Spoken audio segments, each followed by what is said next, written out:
ang tanan lumalabay lamang. Ang atong tubag, ang tanan lumalabay lamang.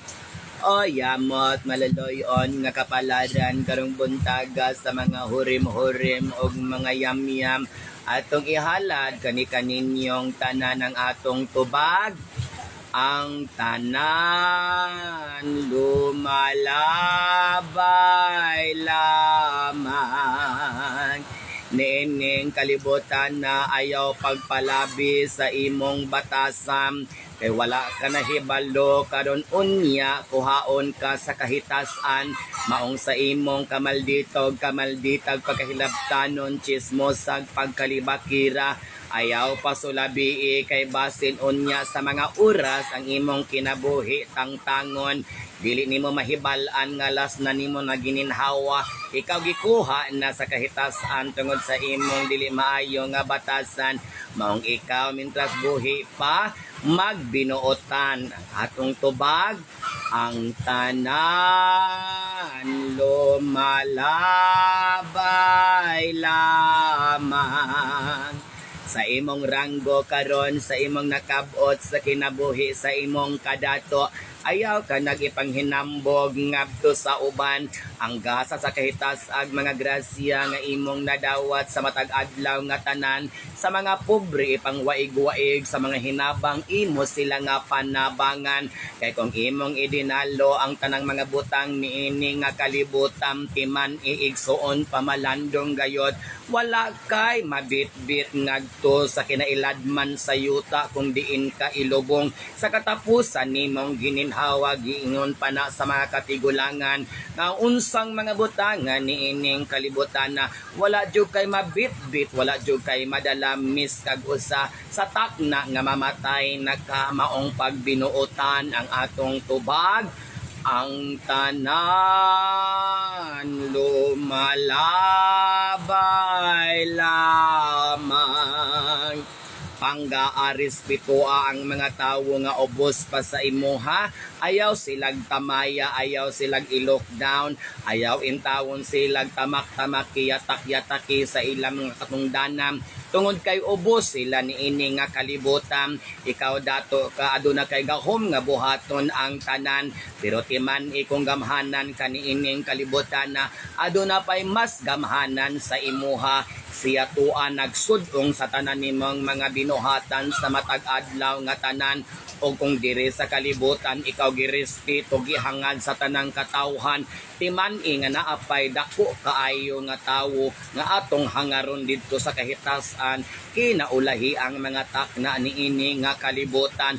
Mong ayaw palabi sa imong batasan, pamalandong gayod igsuon nga ang imong mga posisyon niining kalibutan na lumalabay lamang og dili maimuha hangtod sa kahangturan.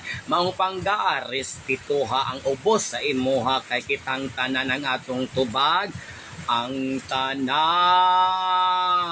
lumalabay lamang. Kung nagpuyo ka aning kalibutan na nagpuyo ka sa mga kapigot, nagpuyo ka puno sa kasalanan, nagbuhat sa mga sala nga dili madawat sa kahitasan, nanapaw ka, nangilog ka, ang adunay pamilya imong giguba ang ilang sagrada pamilya, kana usa kana kadatong sala nga imong pamalandungan or kahaba adunay lig-on nga relasyon imong gubon kay nagtuo lagi ka sa panultion nga walay lig-on nga relasyon. Kung buhi pa ang mga bigaon, ayaw kumpiyansa igsuon timan ang pagguba sa usa ka pamilya, tanang tibuok banay imong giguba na kaloy ang mga kabataan kaanakan nga naalahig sa imong mga daotan nga binuhatan. Maong mintras may takna, may panahon pa paghinulsol, kay ang tanang pagpangayo sa pasaylo ka na papason sa kahitasan aron simbolo ka na nga ikaw magbag-o na niining kalibutanan. Ayaw dauta ang kinabuhi sa ubang timan kitang tanan ang tanan lumalabay lamang. Niining kalibutan na panapos nga yam-yam, patampos panapos nga yam-yam, panapos nga horim-horim, alang kanatong tanan. Ampo lang gyud ta sa atong kinabuhi nga atong gihuptan.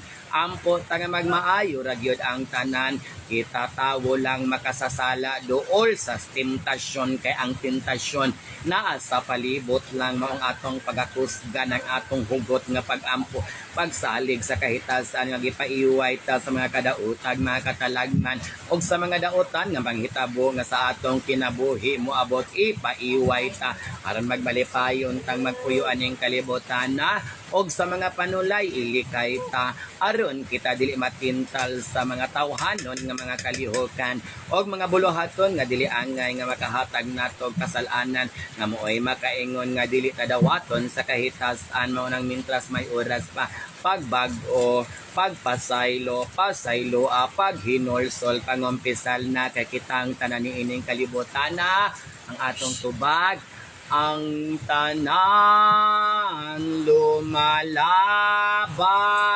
lamang.